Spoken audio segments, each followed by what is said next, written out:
새벽 인천 영흥대교 근처 해상에서 낚싯배가 급유선과 충돌해 전복됐습니다. 탑승자 22명 가운데 13명이 숨졌고 2명은 실종 상태입니다. 문재인 대통령은 청와대 위기관리센터를 찾아 구조작전 등에 대한 긴급 지시를 내렸습니다. 사망자 13명 가운데 11명이 뒤집힌 선실 내부에서 발견됐습니다. 낚시객 대부분이 구명조끼를 입고 있었는데도 인명피해가 컸던 이유를 집중 분석합니다. 생존자는 암흑 속에서 갑자기 급유선이 나타나 배 뒤를 들이받았다고 증언했습니다. 생존자들의 증언을 통해 사고 상황을 재구성해봤습니다. 429조 원에 이르는 내년 예산안이 법정 처리 시한을 넘겼습니다. 공무원 10,000명 증원을 놓고 여야 간 치열한 힘겨루기만 계속됐습니다. F-22 스텔스 전투기와 B-1B 전략 폭격기 등 미국의 첨단 공군 전력이 참여하는 한미 공중훈련이 내일부터 시작됩니다. 참가하는 항공기만 230대가 넘는 역대 최대 규모의 훈련입니다. 북한이 발사한 화성 15형 미사일이 대기권 재진입에 실패한 것으로 보인다는 미국의 평가가 나왔습니다. 최종 결과가 나오기까지 시간이 걸리겠지만 북한에 대한 압박 기조는 유지하겠다는 뜻으로 보입니다. 가상화폐 시장이 과열되면서 해외 원정 투기에 나서는 사람들까지 생기고 있습니다. 가상화폐 투자자가 최대 200만 명으로 추산되지만 당국은 손을 대지 못하고 있습니다.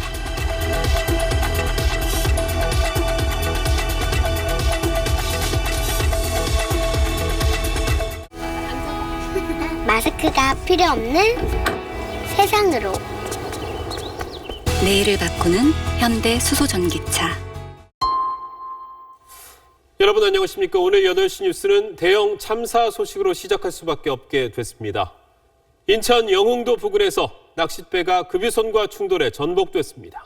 탑승객 22명 중 13명이 숨졌습니다. 선장을 포함해 2명은 아직 찾지 못했습니다. 먼저 이현영 기자가 보도합니다. 해경 구조대원들이 바다로 뛰어들고 거꾸로 뒤집힌 어선으로 접근합니다. 어선 내부에 진입했지만 물이 들어차 있고 선박 안에 있던 각종 집기들이 떠다니며 구조대원들의 진입을 막고 있습니다. 우유밀미 구조가 열악한 관계로 진입을 하지 못하고 있었어요. 오늘 새벽 6시쯤 인천 영흥도 진두항을 출발한 9.77톤급 어선 선창 1호가 수분 뒤 336톤짜리 급유선 15명진호와 충돌했습니다. 선창 1호에는 선장과 선원 1명, 휴일을 맞아 낚시를 즐기러 온 20명이 타고 있었습니다. 인천에서 평택으로 가던 급유선과 진두항 남서방 1해리 해상에서 부딪힌 겁니다. 사고가 난 해상입니다. 충돌한 낚싯배는 보시는 것처럼 완전히 뒤집혀 물 위로 일부만 드러나 보이는 상태입니다. 충돌이 얼마나 강력했는지 어선의 배꼬리 좌측 바닥에는 큰 구멍이 생겼습니다. 아예 100% 전복. 배가 이렇게 엎어졌을 때는 아무 전복이 있었어, 사람은. 하나도. 오늘 사고로 13명이 숨졌고 7명이 구조돼 병원 치료를 받고 있습니다. 해경은 크레인선을 동원해 오후 4시 40분쯤 어선 인양 작업을 마치고 선체 내부를 수색했지만 선장 70살 오모 씨와 승객 1명 등 실종자 2명은 찾지 못했습니다. SBS 이현영입니다. 낚싯배와 급유선 두 선박은 서로 마주오다 부딪힌 게 아니라 같은 남쪽을 향하다가 충돌했습니다. 좁은 바닷길을 동시에 통과하다 사고가 난 것으로 보입니다. 참사의 순간 이성훈 기자가 되짚어봤습니다. 오늘 새벽 4시 30분쯤 330톤급 급유선 15명진호가 인천항을 출발합니다. 영흥대교를 거쳐 평택항으로 향하는 길이었습니다. 1시간 반 뒤인 새벽 6시쯤 영흥도 진두선착장에선 22명을 태운 선창 1호가 출항합니다. 그리고 9분 뒤인 오전 6시 9분 사고 신고가 112에 접수됐습니다. 진두항 남서방 1해리 해상에서 12시 방향에서 내려오던 15명진호와 11시 방향에서 남하하던 선창 1호가 충돌한 겁니다. 이 충격으로 선창 1호는 전복됐고 기관실이 있는 선체 왼쪽 뒷부분에 큰 구멍이 뚫렸습니다. 물이 빠지는 시간대에 좁아진 수로를 동시에 지나다가 사고가 난 겁니다. 펄이 나는 지역이란 말이야. 물이 빠졌을 때는 여기로 항해를 못해요. 협수로로만 항해를 해야 돼요. 사고 후 선창 1호 탑승자 22명 가운데 14명이 배 안에 갇혔고 8명은 바다에 빠졌습니다. 바다에 표류하던 8명 가운데 4명은 급유선인 15명진호에 구조돼 극적으로 목숨을 구했습니다. 신고가 있은 지 33분 뒤인 오전 6시 42분, 해경의 고속단정이 현장에 도착합니다. 하지만 선체와 수중 수색이 가능한 잠수구조대원은 오전 7시 17분에 투입됐습니다. 배 안에 있던 14명 가운데 3명만 살아남았습니다. 바다에 떠있던 다른 4명 중 2명은 끝내 숨진 채 발견됐습니다. SBS 이성훈입니다. 탑승객들은 모두 구명조끼를 입고 있었습니다. 그런데도 인명피해가 이렇게 컸던 건 뒤집힌 배 안에 갇혀 빠져나오지 못했기 때문입니다. 이어서 김혜민 기자가 보도합니다. 평범한 날씨에 탑승객들은 모두 구명조끼를 입고 있었습니다. 하지만 어선에 탔던 22명 중 확인된 생존자는 7명에 불과합니다. 인명피해가 큰 이유로 우선 큰 충격에 이어진 낚싯배의 전복이 꼽힙니다. 숨진 13명 중 11명이 배 안에서 발견됐는데 사고 직후 배를 빠져나오지 못한 겁니다. 충돌 당시 의식을 잃고 뒤집힌 배에서 에어포켓이 없어지기 전에 미처 빠져나오지 못한 것으로 판단됩니다. 10도 정도로 찬 현지 바다의 수온도 문제였습니다.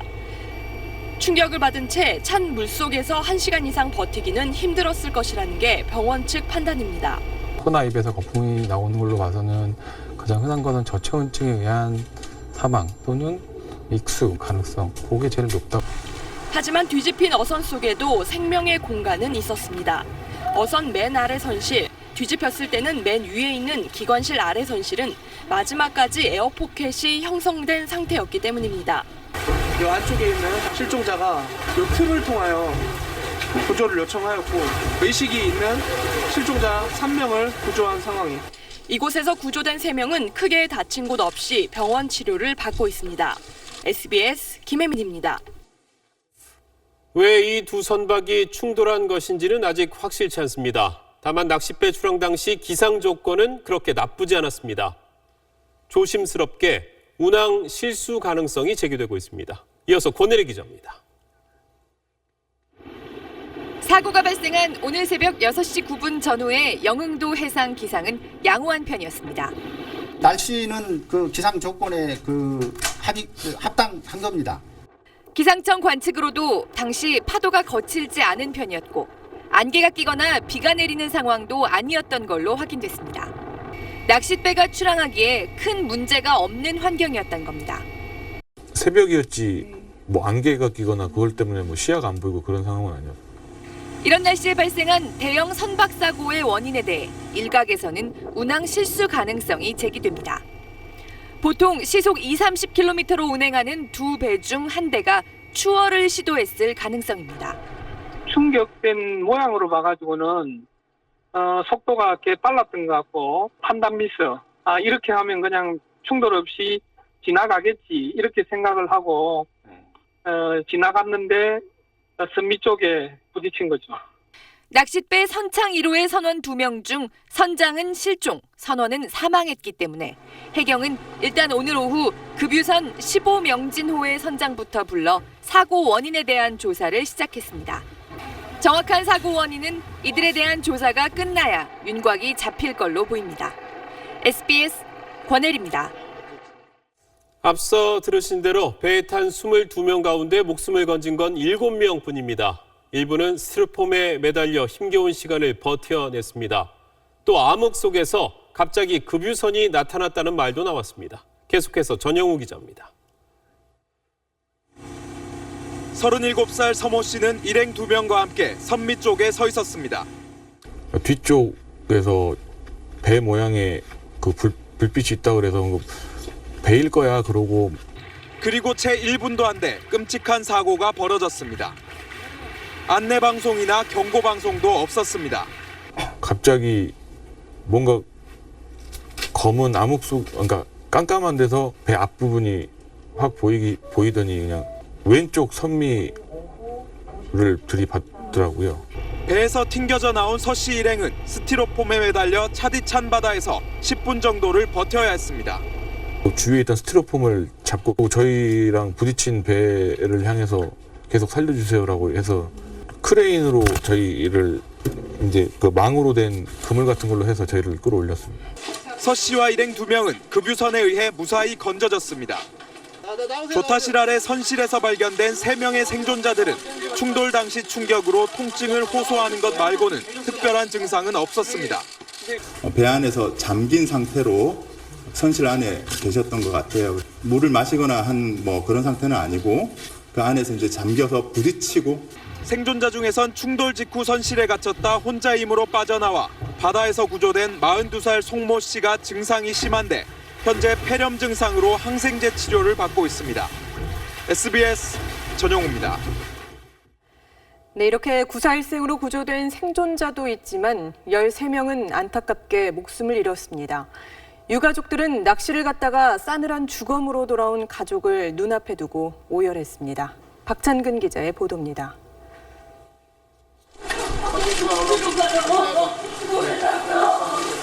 사고 소식을 들은 가족들은 당황한 발걸음으로 병원에 뛰어듭니다. 인천 옹진군 진두항에서 부푼 마음으로 낚싯배에 탔던 22명 가운데 13명이 싸늘한 주검으로 돌아오면서 안치된 병원에선 유가족들의 울음소리가 그치지 않았습니다. 30여 년 동안 공사 현장에서 일하며 힘겹게 생계를 책임졌던 고인 생각에 가족들은 안타깝기만 합니다. 현장에서 일을 하다 보면 좋은 직장에 다니는 그런 사람들 모양 문화적인 부분을 즐길 수 있는 여건이 안 돼. 안타깝죠. 벌어먹고 살려고 그렇게 열심히 노력했거든요. 큰형과 작은형이 함께 낚시하기 위해 사고 선박을 탔다는 이야기를 듣고 병원을 찾은 막내 동생은 큰형은 숨졌고 작은형은 다쳤다는 소식에 아연실색한 표정을 숨기지 못합니다.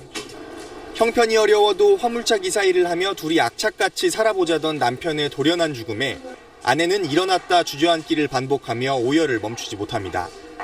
아직 돌아오지 못한 2명의 미수습자 가족들은 이 시간까지 진두항에서 발만 구르고 있습니다. 유족들은 조만간 빈소를 차려 장례 절차에 들어갑니다. SBS 박찬근입니다. 해경은 최초로 신고가 접수된 지 33분 만에 사고 현장에 도착했습니다. 하지만 정작 뒤집힌 선체에 갇힌 탑승객을 구할 잠수대는 1시간이 지나서야 도착했습니다. 이어서 안상우 기자입니다. 첫 신고가 해경에 접수된 건 오전 6시 9분. 선창 이륙대가 뒤집혀 선장실 지하 4명이 갇혀 있다. 가슴 높이 물이 차게 차고 있다.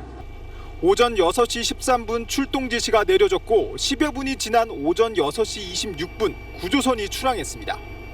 그리고 16분 뒤인 6시 42분 사고 현장에 도착했습니다. 최초 신고로부터 33분이 걸렸습니다. 쾌속정이라면 넉넉히 5분이면 갈 거리라는 주장에 해경은 늑장 대응이 아니라고 반박합니다. 구조 리브보트가 정박에 있는 장소, 그다음에 이동 지시를 받고 또 항구를 빠져나와서 가는 시간, 이런 것들을 종합하면 늦은 시간은 아닙니다. 하지만 가장 먼저 도착한 고속단정엔 수중 구조 능력이 없었습니다. 전복된 어선에 갇힌 탑승객을 구하려면 잠수해서 선체에 진입해야 하는데 잠수 인력도 설비도 없었던 겁니다. 수중 구조 능력을 갖춘 해경 평택구조대는 오전 7시 17분에야 도착했습니다. 수중 구조의 골든타임인 1시간을 이미 넘긴 뒤였습니다.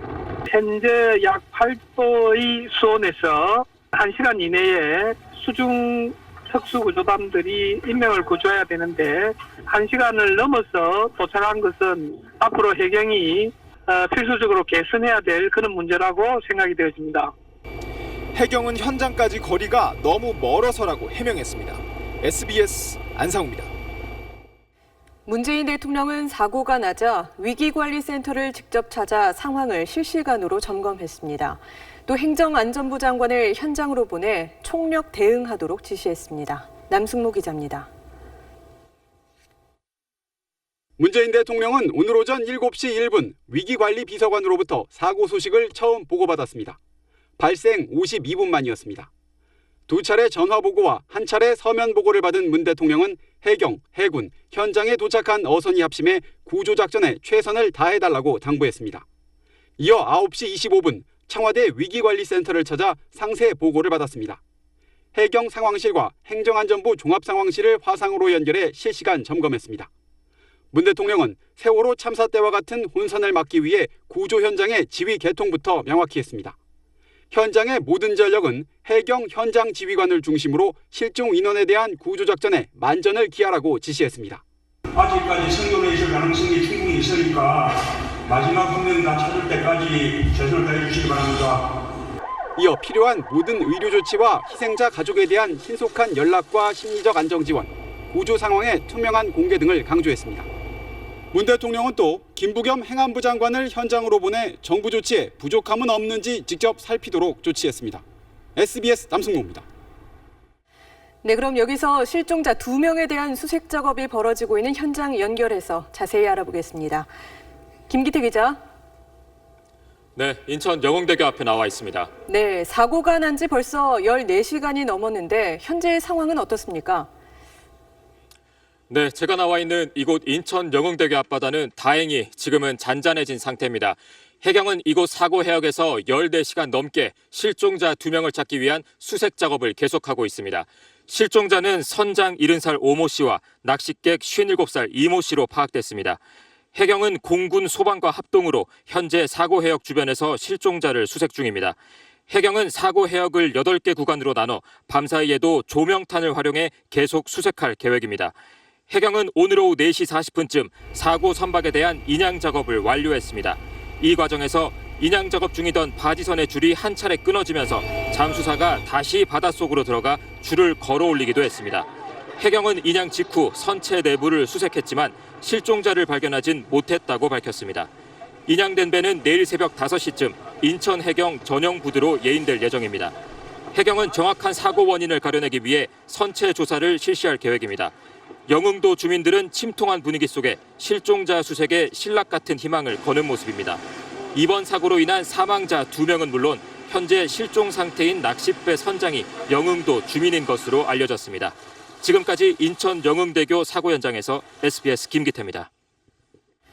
네, 그럼 계속해서 이호건 기자와 함께 몇 가지 의문점에 대해서 얘기 나눠보겠습니다. 네, 이 기자. 네. 역시 가장 궁금한 건 사고 원인일 텐데요. 아무리 이른 새벽이라고 해도 낚싯배에 보통 레이더가 있지 않습니까? 그런데 왜 이렇게 큰 배를 발견하지 못했을까요? 네, 이 동료 선장 등 얘기를 들어보면 어두운 밤이나 새벽이라도 레이더가 있어서 주변 그 대형 선박의 접근을 미리 알 수 있다고 하는데요. 네. 보통 이런 낚싯배 레이더 성능이 반경 1.5에서 3마일까지는 탐지가 가능하다고 합니다. 레이더를 봤으면 사고를 피할 수도 있었다는 얘기인데요. 이 때문에 혹시 레이더가 오작동을 일으킨 건 아닌지, 아니면 선장이 레이더를 보고도 순간 상황을 잘못 판단한 게 아닌지 여러 가능성이 제기되고 있습니다. 네.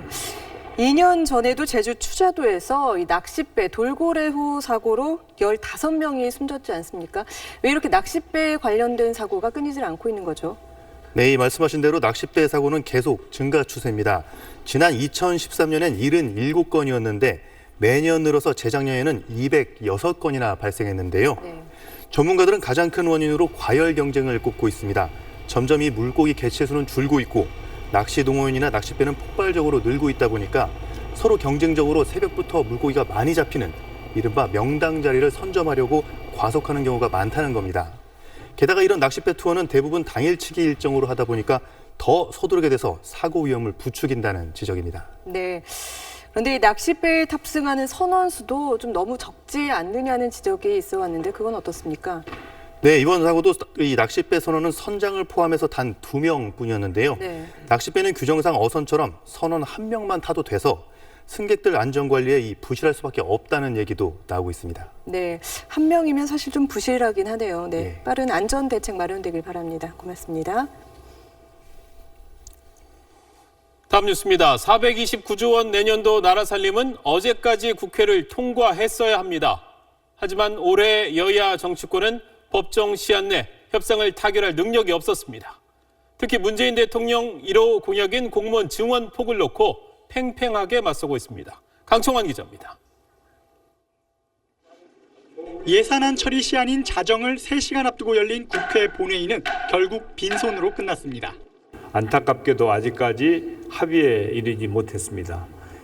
가장 큰 쟁점은 공무원 증원 예산입니다. 민주당은 원안보다 1,500명을 줄여 1,500명 증원을 제시했지만 자유한국당은 7,000명 안팎, 국민의당은 8,000에서 9,000명을 주장했습니다. 대통령 1호 공약인 만큼 1만 명 선만은 지키려는 여당과 이를 무너뜨리려는 야당이 평행선을 달렸습니다. 또 최저임금 인상과 관련한 일자리 안정자금을 두고도 1, 2년 한시적으로 운영하자는 야당과 시한을 못 박을 수 없다는 여당이 맞섰습니다. 민주당은 야당의 요구는 새 정부 국정 운영의 본질을 훼손하는 거라며 받아들일 수 없다고 강조했습니다.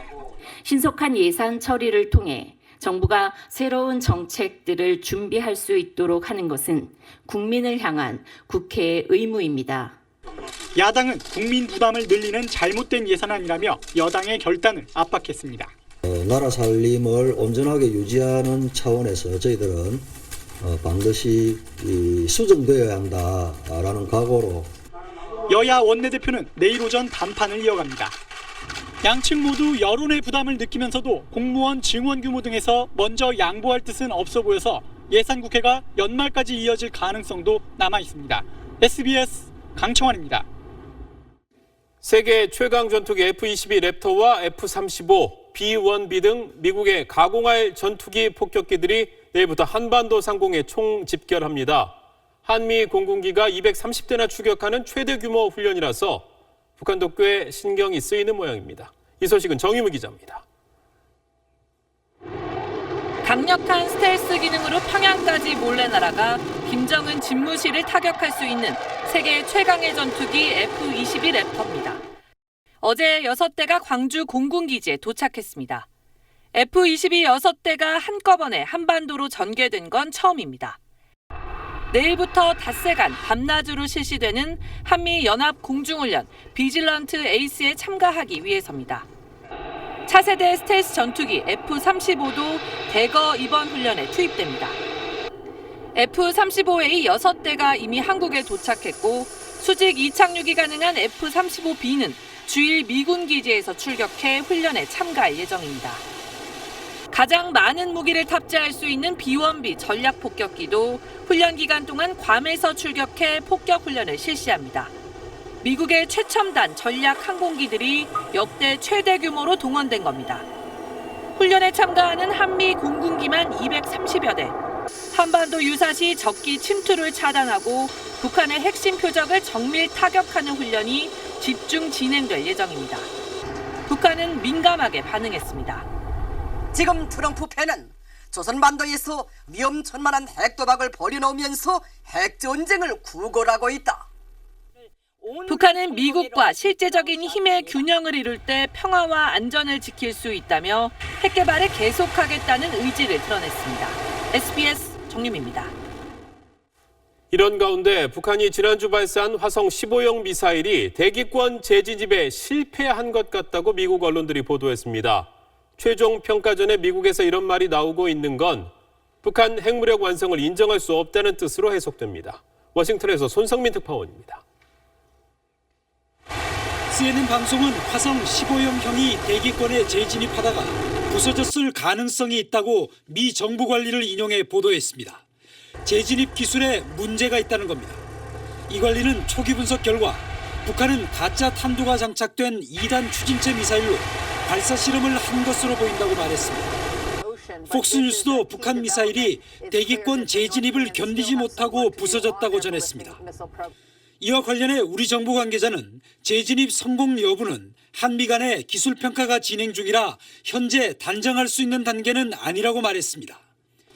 맥메스터 미 국가안보회의 보좌관 역시 북한의 미사일 발사를 평가하는 데에는 시간이 걸린다고 언급했습니다. 그러면서도 발사 때마다 북한이 나아지고 있는 건 확실하며 전쟁 가능성도 매일 커지고 있다고 경고했습니다. Really, we're in a race to be able to solve this problem, but it is a race because he's getting closer and closer, and there's not much time left. 재진입 실패 보도는 미 정부가 발사 성공을 전제로 한 북한의 핵무력 완성 선언을 인정할 수 없으며 기존의 압박 정책을 유지하겠다는 메시지를 전하는 것으로 풀이됩니다. 워싱턴에서 SBS 손성민입니다. 가상화폐 비트코인 가격이 무섭게 폭등하자 이른바 해외 원정 투기까지 나타나고 있습니다. 돈다발 싸들고 수수료 싼 동남아로 나가려는 건데 이대로 두어도 괜찮은 건지 최우철 기자가 짚어봤습니다. 인천공항 세관 출국 검사관실. 외환거래법상 미화 10,000달러, 우리 돈 1,000만 원 넘는 현금을 갖고 출국하려면 사전에 신고해야 합니다. 그런데 몇 달 전부터 수억 원의 현금을 들고 동남아 국가로 가려는 여행객이 계속 적발되고 있습니다. 현지 가상화폐 시장에 투자하기 위해서입니다.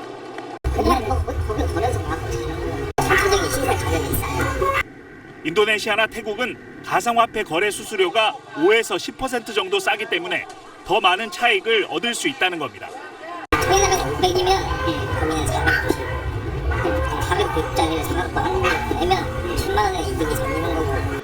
비트코인 개당 가격은 올해에만 10배 넘게 폭등하면서 국내 가상화폐 시장의 과열도 위험 수위를 넘어섰습니다.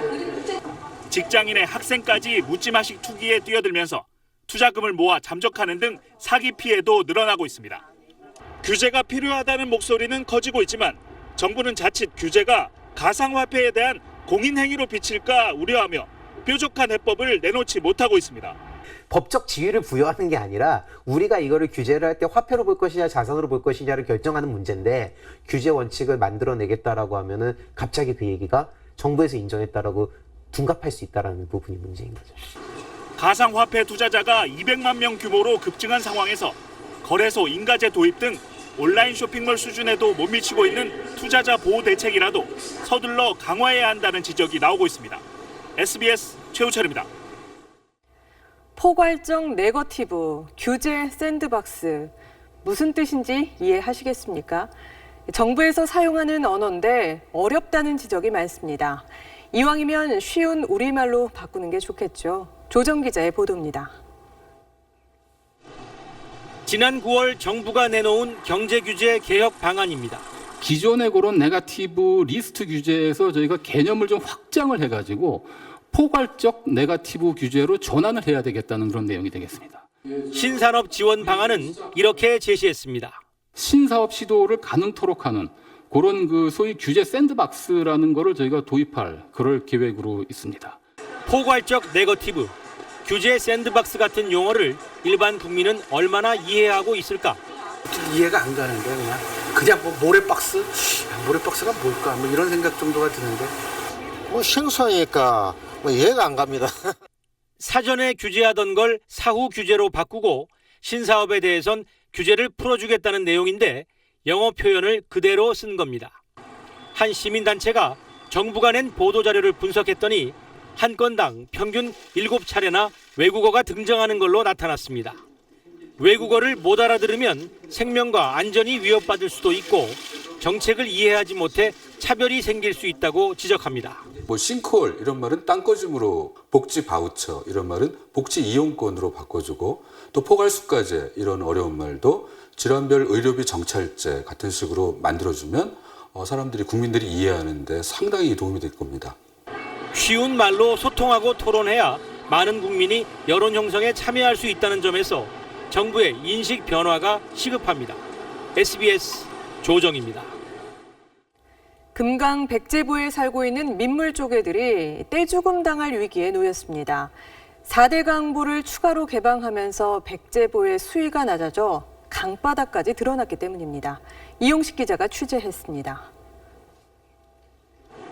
수문을 연 지 3주째인 금강 백제부입니다. 물이 빠지면서 얕은 곳은 바닥을 드러냈습니다. 진흙바닥 곳곳에는 민물 조개들이 처박혀 있습니다. 물기가 말라 땅이 갈라지면서 바닥 위로 올라온 것입니다. 하천이나 강, 호수에 사는 말조개와 펄조개가 대부분입니다. 멸종위기종 1급인 귀빨 대칭이도 눈에 띕니다. 백제부에서 상류로 300m가량 떨어진 곳입니다. 물이 빠진 강 가장자리마다 진흙 속에 있던 조개들이 모습을 드러내 죽어가고 있습니다. 새 먹이가 되었거나 이미 죽어 빈 껍데기만 남은 조개도 많습니다. 물이 없는 것도 문제지만 기온이 영하로 떨어진 추위가 더 큰 위험 요소입니다. 여름이 아니고 겨울에 물이 건조돼서 죽는 또 다른 물이라고 하는 그런 완충제가 없으니까 얼어 죽겠죠. 물고기들이 이동하는 길인 어도도 바짝 말라 바닥이 드러났습니다. 초당 84톤의 물을 방류하고 있는 백제보의 수위는 2.92m. 수문을 열기 전 4.2m에서 수위가 1m 넘게 낮아졌습니다. 정부는 다음 달에 최저 수위까지 물을 뺄 계획이라고 밝혀 환경단체들은 조개들의 폐사 등 생태계 파괴를 우려하고 있습니다. SBS 이용식입니다. 우리나라가 출산율이 낮은 이유 중에는 무엇보다 경제적인 문제가 큽니다. 미혼모들은 특히 더 그렇습니다. 한국여성재단의 조사를 보면 미혼모 10명 중에 9명은 최저 생활비도 못 버는 것으로 나타났습니다. 연중기획, 아이 낳고 싶은 대한민국, 오늘은 양육과 경제난, 이중고에 시달리는 미혼모들의 지원 문제를 짚어봅니다. 유덕기 기자입니다. 2년 전 임신 직후 남자친구와 헤어진 뒤 혼자서 아이를 낳고 키워온 김모 씨. 아이를 낳은 뒤 직장을 구하지 못해 생활고에 시달리고 있습니다. 아이 기저귀, 분유, 판막 쪽에 문제가 있어서 이게 비급여다 보니까 주변의 도움 없이 아이를 키우면서 직장 생활을 한다는 게 사실상 불가능한 현실. 돌봄 지원이 매우 제한적이기 때문입니다. 그러다 보니 차라리 빈곤층으로 분류돼 기초생활수급이나마 안정적으로 받는 게 낫다는 겁니다. 별로 탈퇴하고 싶지는 않아요. 지원 체계가 너무 열악해서. 보육원에서 길러지는 아이 한 명당 정부가 지원하는 돈은 월 36만 원. 반면에 저소득 미혼모 가정이 아이 한 명당 받을 수 있는 지원은 3분의 1 수준인 월 12만 원이 전부입니다. 그나마도 아이가 13살이 넘으면 지원이 끊깁니다. 엄마가 아이를 직접 기르는 게 가장 바람직한데도 정부 지원이 이렇게 적다 보니 미혼모들은 경제적 고통에서 헤어나오질 못합니다. 소득이 있다는 이유로 그런 법정 지원을 전혀 받지는 못하고요. 바이러스에 걸려서 병원비가 100만 원이 넘게 나온 적이 있었어요. 정부의 지원이 절실한 우리나라 미혼모는 2만 4천여 명, 미혼부는 9천 명이 조금 넘습니다. 한 어머니, 한부모 가정은 특히 더 취약한 상태이기 때문에 추가적으로 아이를 건강하게 키울 수 있게 소득과 교육과 주거와 의료와 보육 이 모든 것을 지원을. 여성가족부는 이달 중순에 예정된 저출산 대국민 보고대회에 맞춰 한층 강화된 미혼모 지원 방안을 밝힐 예정입니다. SBS 유덕기입니다. 저출산 고령화로 위기감을 느끼는 건 이웃 일본도 마찬가지죠. 일본의 한 지방자치단체는 지역산업이 침체되는 걸 막으려고 외국 유학생의 창업을 적극적으로 돕고 있습니다. 성회용 특파원입니다. 온천으로 유명한 일본 규슈 지방 오이타현은 대나무와 표고버섯이 특산품입니다. 지방자치단체와 투자가들은 1년 전부터 특산품을 활용한 유학생 창업 활동을 장려하고 있습니다. 오이타현청에서는 유학생들이 모여서 창업 개발 회의를 할 수 있는 전용 시설을 지원하고 있습니다. 전문가도 배치해 현지 외국인 유학생들에게 창업 컨설팅을 하고 있습니다. いろいろな方に混ざり合いながら次の大分を作っていくという今ちょうどそういう土壌作りを留学生の人たちと始めたというふうに 10달 만에 한중일 세 나라 학생들이 손을 맞잡고 상품 개발에 성공했습니다. 특산품인 표고버섯을 활용해 즉석식품을 만든 것입니다. 아이디어와 상품 기획은 한국 유학생이, 조리를 통한 개발은 중국 유학생이, 마케팅은 일본 학생이 맡았습니다. 가장 어려운 창업과 상품 제작은 지역 전문가들의 도움이 절대적이었습니다. 일본 인큐베이션 매니저분한테 이제 상담을 먼저 해서 먼저 그런 전략을 세운 다음에 먼저 찾아간다든지 그런 좀 사전 준비에 있어서 그런 어른분들께 그런 도움을 받을 수 있었던 게 가장 컸던 것 같습니다. 오이타현의 적극적인 도움 속에 유학생들이 개발한 즉석식품은 일본 전국으로 판로를 확대하고 있습니다. 일본 오이타현에서 SBS 성혜용입니다.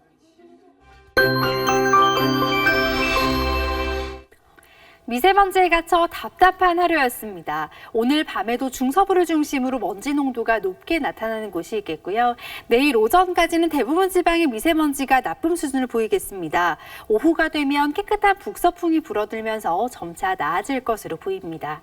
하지만 이 차가운 북서풍이 기온을 크게 떨어뜨리겠습니다.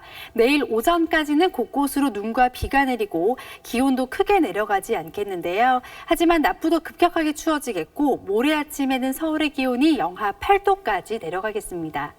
밤사이 중부지방 곳곳으로는 빗방울이 좀 떨어지겠습니다. 아침엔 서울을 비롯한 내륙지방으로 안개가 짙게 끼겠습니다. 동해안을 중심으로는 내일도 건조한 날씨가 이어지겠습니다. 내일 밤 호남 서해안 지방에는 다시 눈이 오겠고 다가오는 한 주는 조금 더 추워질 것으로 보입니다. 날씨였습니다. 바닥을 드러낸 채 뒤집힌 선박을 보니 다시 가슴이 덜컥 내려앉았습니다.